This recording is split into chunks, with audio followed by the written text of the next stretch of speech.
الان نزدیک 10 ساله که دیگه ایران زندگی نمیکنم. میرم میام سالی یکی دو سالی یه بار میام، ولی میای مرور خاطرات. آره یه مرور خاطراتی. سخت نیست برات کلا مهاجرت؟ سخت نبود برات؟ سخت که بود، خیلی سخته. و اینکه باید از خودت بگذری. میدونی من به خاطر بچه‌ها، حالا چیز نیست واقعا، این حرف شاید درستی نیست بزنم به خاطر کسی، به خاطر خودم هم بوده شاید. دلم یعنی یه شرایطی شد که دیگه رفتم و اونجا یه زندگی بعد این تجربه و کوله‌باری که تو ایران به دست آوردی رو با خودت بردی. آره ولی زیاد به درد بخور نیست. این خیلی برام مهمه. و چرا خب مثلا آدم بتونه یه چیزایی رو مچ بکنه، حالا یه جایی، نه اینکه هیچ 100% نیست این حرف، ولی چون با یه فرهنگ جدید، یه زبان جدید، حالا من که دیگه توی یه جایی هم که حالا تو کبک هم فرانسه هم انگلیسی، یعنی اصلا دیگه ما ضریب دو هم هستیم توی مشکلات. ولی کلن تو این 10 سال اونجا چه دستاوردی داشتی؟ من دوستامو دیدم، مثلا چیز داشتم، ولی برای پول نه، برای کار و زندگی نمیشه روش تکیه کرد. اونجا چیز نیستیم. خب سخته برات؟ خیلی سخته. باید همه رو بذاری زمین، یه کاری دیگه بکنی. اونجا آرامش، نمیدونم رفاه، شرایط عادی و نمیدونم اینکه همه چی در اختیارت و امکاناتی که میتونی فراهم بکنی اینجا به سختی مثلا میشد فراهم بکنی و سالها باید براش بدویی، اونجا به راحتی میتونی به دست بیاری. باید مثلا کار معمولی داشته باشی، میتونی زندگی خوبی داشته باشی. این فرصت رو خودت ایجاد کردی برای رفتن. آره خب الان هم دیگه بچه‌ام بزرگن دیگه، الان زیاد نیازی هم به من ندارن. شاید بتونم یه شرایطی بتونم فراهم بکنم که برگردم. کی برمیگردی؟ امیدوارم که بشه. خیلی دوست دارم، چون من خیلی کارامو دوست داشتم، خیلی با علاقه انجام میدادم. الانم واقعا فقط برمیگردم ایران فقط به عشق همین اومدن دیدن دوستایی مثل تو و بچهای دیگه فقط میام.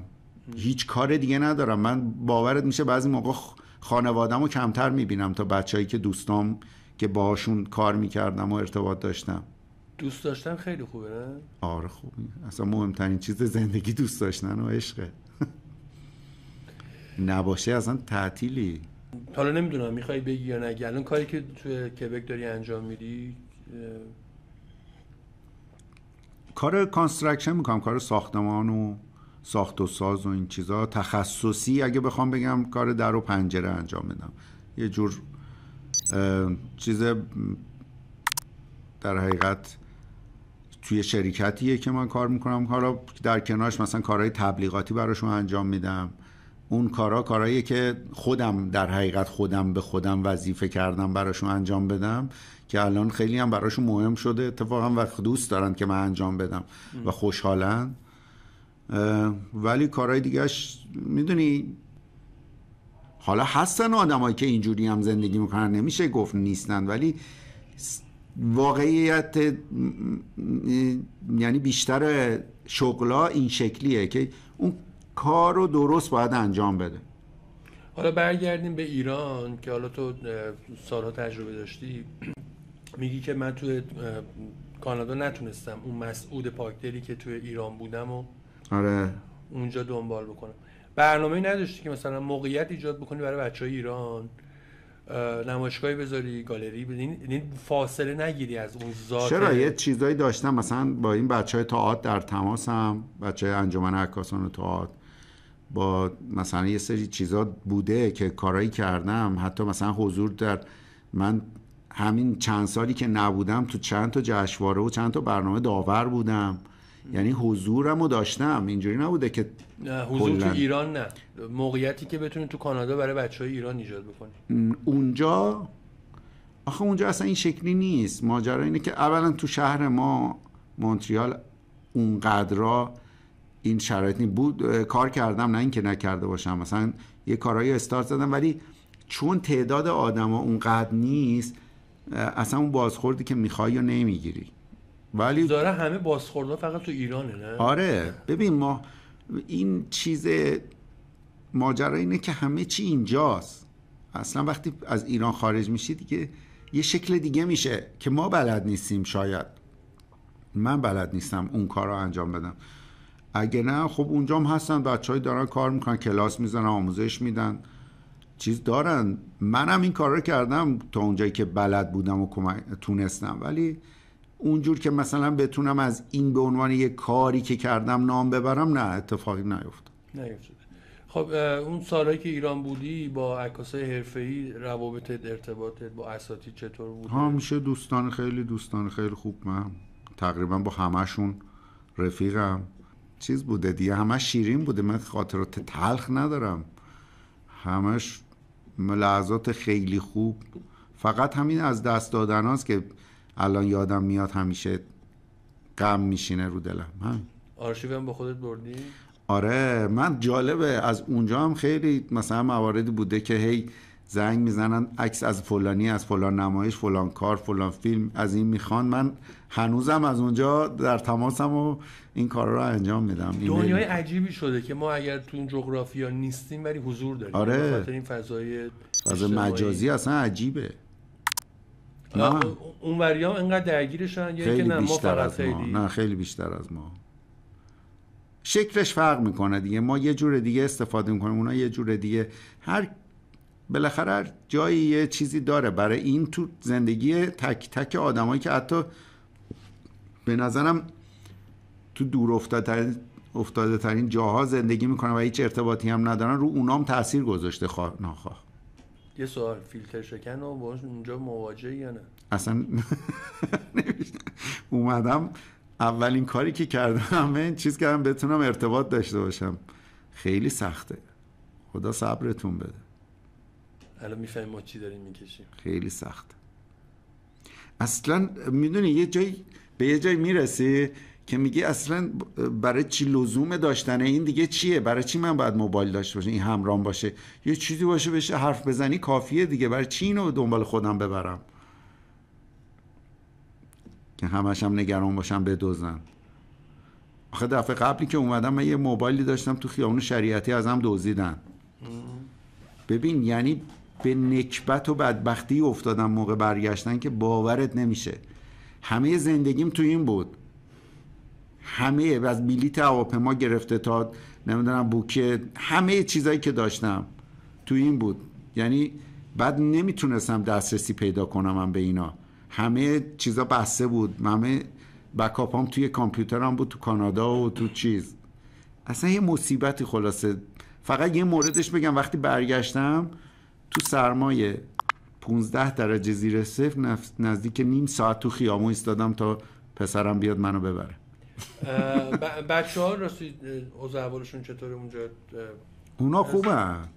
اونا دیگه اصلا مدلشون با ماها فرق میکنه، ریشهشون اونجاست، یه جورایی دیگه اونجا بزرگ شدن و به نظرم دیگه مشکلات زیادی ندارن، حداقل اینی که من میبینم. ولی خوبن، اونا حال میکنن، خدا رو شکر. امیدوارم که انشالله که به زودی برگشتی دوباره کارتو شروع میکنی یا اینکه نه همین کار ساخت و ساز و در و پنجره و این چیزا رو؟ ببین اون یه تجربه‌ایه که دوستش دارم، شاید همینجا هم ازش استفاده بکنم، خیلی هم خوبه. ولی خیلی دوست دارم که برای در حقیقت تولید فیلم و سریال اینجا کار بکنم.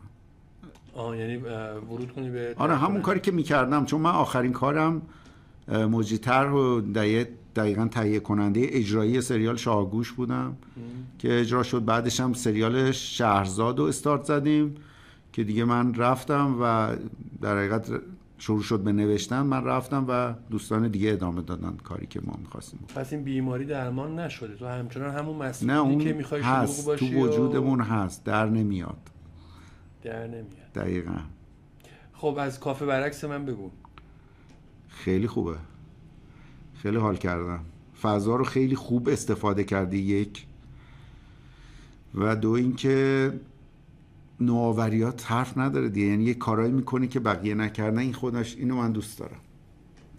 بقیه نکردن که خب بقیه خیلی میدونی هر کارشو میخواد یه آدمی انجام بده، میشه پروژه. تو اینو زدی از خودت، خودت پروژه‌ای، یعنی همه رو قبول کردی که خودت انجام بدی، این خیلی مهمه که دیگه لنگ کسی نباشی، آویزون کسی نباشی، کسی بخواد بگه این کارو بکنیم اون کارو بکنیم، یه فیلم بردار بیاد، صدا بردار بیاد، میدونی خودتی و خودت، و این خیلی حسنه که میتونی این کارو انجام بدی.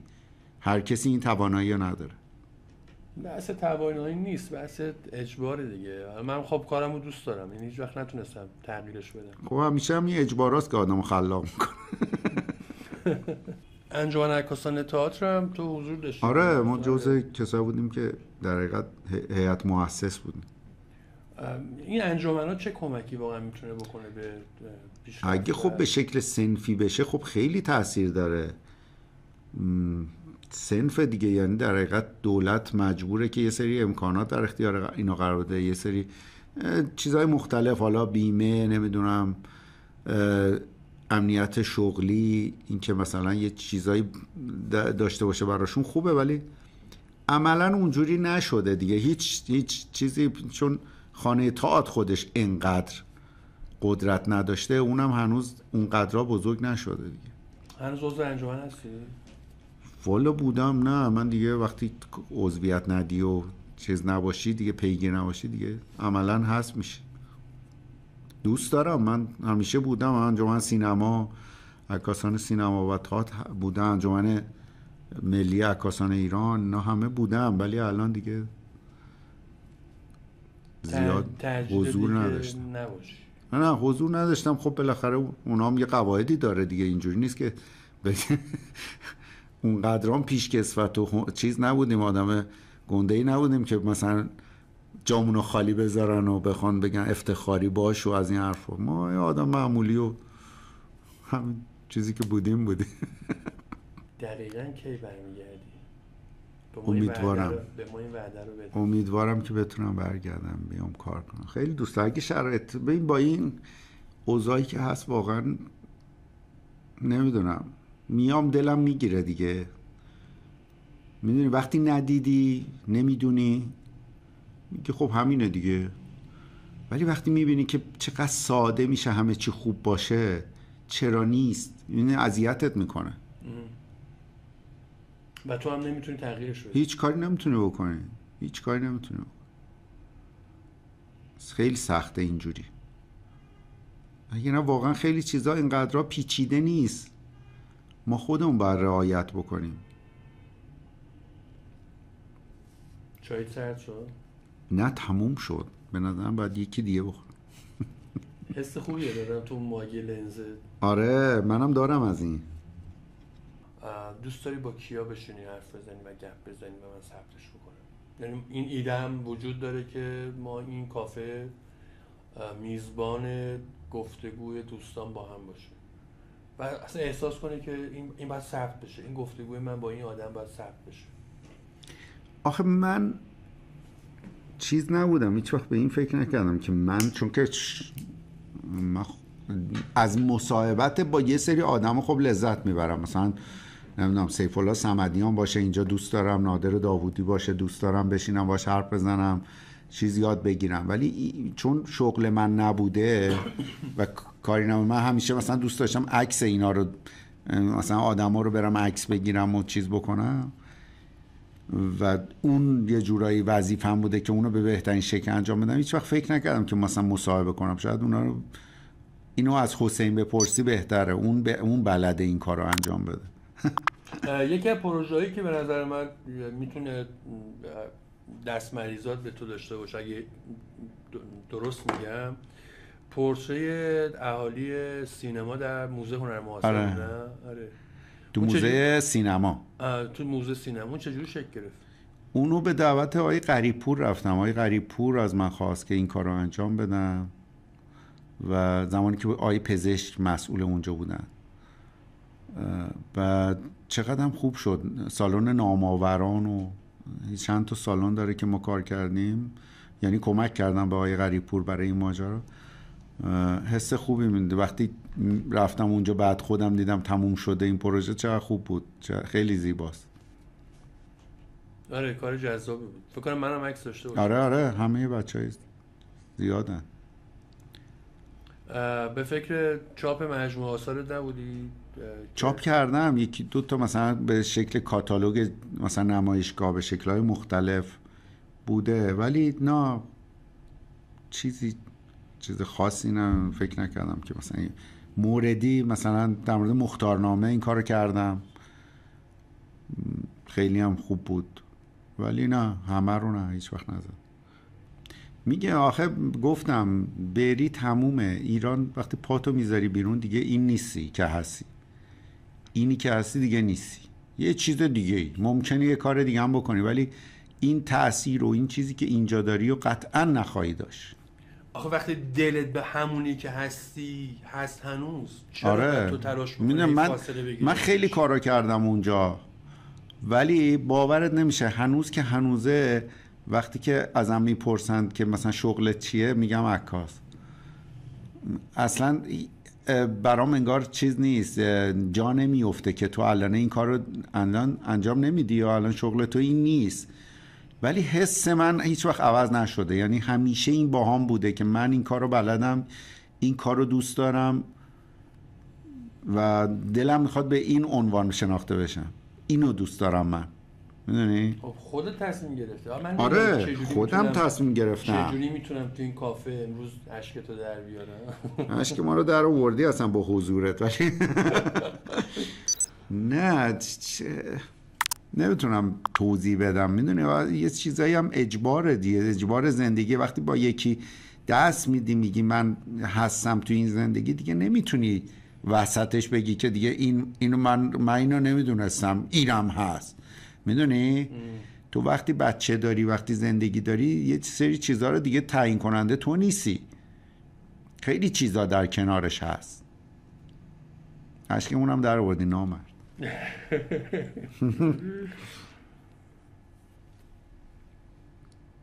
اشک یک عکاس ساده بتونه در بیاره. این خودشون اینا اشک همه دنیا رو در میارن.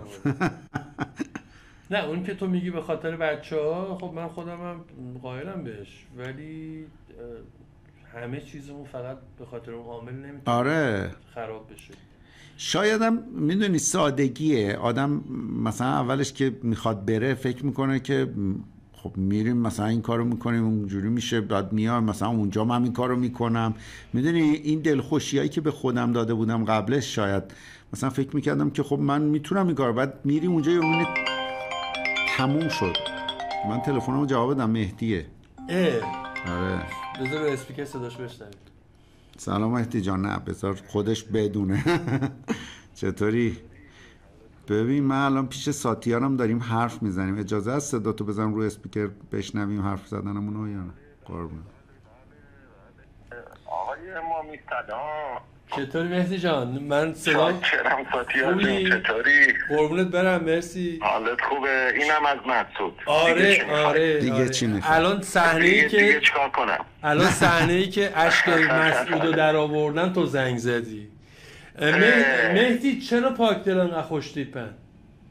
دیگه بابا دست ما نیست، باید بابامون بپرسیم که یه ذره دیر شده. بعد یه چیز جالب بگم، امروز یعنی در حقیقت فردا 20مین سالگرد فوت پدر منه. آخه خدا رحمتش کنه. ای داده بیدار. مهدی جات خالی، من توی دفتر یه کافه‌ای رو انداختم به اسم کافه برعکس. خب دوستامو آره دوستامو رفقامو دعوت میکنم و این دیدم عکساشو میذاری. آره بابا. آره این کافه فقط فرقش اینه که ما یه لیوان چای بیشتر نمیدیم توی ماگلنز و تنها کافه‌ای که ثبت میشه و ضبط میشه همه گفتگوها، همه چی ضبط میشه. خب یعنی الان صدای منم داره ضبط میشه؟ آره صدای تو هم داره ضبط میشه. خب چقدر عالی. و منتظریم یه روز بیای تصویرت هم ضبط بشه. گپ زدیم با مسعود، گپ زدیم، از دغدغه‌هاش گفت، از خاطراتش گفت، از پاکتل ها گفت. آره قربون جفتتون. فدا. باحالی. چاکریم. نوکرتم. ما کی میتونیم انشالله مهمونت باشیم و میزبانت باشیم؟ هر موقع دستور بدین قربونت. چاکریم. یه ذره خلوتشم چشم حتما. تو که هیچ وقت خلوت نمیشی. الهی چرا بابا؟ با مسعود صحبت میکردم. مسعود تصمیم داره که برگرده، تو نظرت چیه؟ مسعود هفته اول که میاد ایران تصمیم میگیره برگرده، هفته دوم دوباره تصمیم میگیره که برگرده همون کانادا. اینم خوب ما رو شناخته. آره بابا. نه بابا مگه خلقتش زده کاری آخه. نه داریم راضیش. آخه تنهاییم اینجا مهدی، ما خیلی تنهاییم، ما خیلی بیکس شدیم. رفقامون که میرن احساس میکنیم که بیپناه شدیم. دیگه باید یه کاری بکنیم که همه برگردن، یا ما بریم پیششون یا اینا برگردن. همین خوبه. انشالله درست میشه. انشالله درست میشه. انشالله مسعودم برمیگرده. قربونت برم مهدی جان، فدات شم. چه اتفاق خوبی شد. چقدر قشنگ شد. آره صدای کافه برعکسه دیگه، همه چی برعکسه. نه بعدم میدونی وقتی نیت درست باشه و تو چیز باشی همه چی برای چیدمانش هم درست اتفاق میاد. یعنی من عاشق این اتفاقاتم، یعنی به بعضی مواقع تو لحظه یه چیزایی پیش میاد و اون مواجه شدنت اون لحظه میتونی تصمیم بگیری که اون آنو مال خودت باشه. آره این حس رو خیلی دوست دارم. تو میدونی یه جورایی فامیلت امامی هست ولی میتونیم به عنوان یه پاک دل قبولت بکنیم چون دلت پاکه. مگه امامی ها دلشون پاک نبوده؟ نه دیگه تاریخ ثابت کرد که نبوده. نه امامی ها فقط روحشون پاکه. خیلی حسن ختام خوبی شده با این تماس اتفاقی با مهدی عزیز. مهدی جان ما منتظر حضورت در این کافه برعکس هستیم و خیلی با هم میتونیم حرف بزنیم و گپ بزنیم. مسعود نکته آخری اگر هست بگو که جمعش کنیم. نه چیز خاصی ندارم ولی تنها چیزی که میگم که نریم، اصلا چیز خوبی نیست مهاجرت، ولی رفتی دیگه نیا ولش کن. البته دیگه ما مرزی نداریم. خیلی آره الان دیگه شکل عوض شده، بعد از کرونا خیلی چیزا عوض شد. الان دیگه اصلا هر کسی میتونه هر جایی باشه، حضور داره، اصلا دیگه فرق نمیکنه. خب من دیگه حالا خیلی وقتتو نمیگیرم و مرسی که امروز اومدی، سرزدم اومدی. زودم اومدی مهمون کافه ما بودی و خیلی خوشحالم مسعود بعد سالا دیدمت. حالا انشالله که بیشتر ببینیم تو، انشالله از کانادا بندازنت بیرون و دیپورتت کنن. من خیلی دلگیر میشم و خیلی غمگین میشم که بچه ها از ایران میرن. یعنی شاید من خودم موقعیت رفتن داشتم سالها پیش ولی میگفتم که نه من باید بمونم. نمیدونم حالا یا اشتباه تصمیم گرفتم یا درست تصمیم گرفتم. البته راضیم، من تو تمام سختی ها و گرفتاری ها نتونستم جامو عوض کنم. حتی تو ایران هم اگه میخواستم مهاجرت بکنم به یه جای دیگه ای ولی دلم به همین شهری که شکل گرفتم و کار کردم بوده و دوباره برگشتم و دوباره دارم رفقامو میبینم، دوستامو میبینم. چون من خودم محصول یه مهاجرتم دیگه. فکر کن 18 سالم بوده از زادگام اومدم توی جغرافیایی که هیچ کی رو نمیشناختم و اینکه باید تو تلاش بکنی، هم جاتو پیدا بکنی، هم کارتو، شغلتو و فاصله گرفتن یعنی از دست دادن. دقیقا. من یادم سال 88 اون اتفاقاتی که برای من افتاد فکر میکردم که مادرم ازم دلخوره که این همه سختی دارم میکشم. یه روز بهش زنگ زدم گفتم مامان خسته شدم میخوام برگردم پیشت. تنها پسرت بودم و گفت تو سالها تلاش کردی که به همین جایی که هستی برسی. برگشتن تو یعنی که داری دشمن شاد میکنی. بمون و با بودنت با اون آدمایی که دوست نداشتن تو کار بکنی مبارزه کن. اون حرفش خیلی رو من تاثیر گذاشت و من موندم و امروزم در خدمت شما. آره این خیلی مهمه. پس بیام اونجا با هم یه عکس یادگاری بگیریم. عکس خوشگل. چاکریم. پوز خوبه یا خیلی هم خوبه. کدومه اینه؟ فکر کنم اونه، اون لنز واید است. حرف نداری. چاکریم. دمت گرم. مراقبت کن از خودت. این کافه همیشه درش به روی تو باز.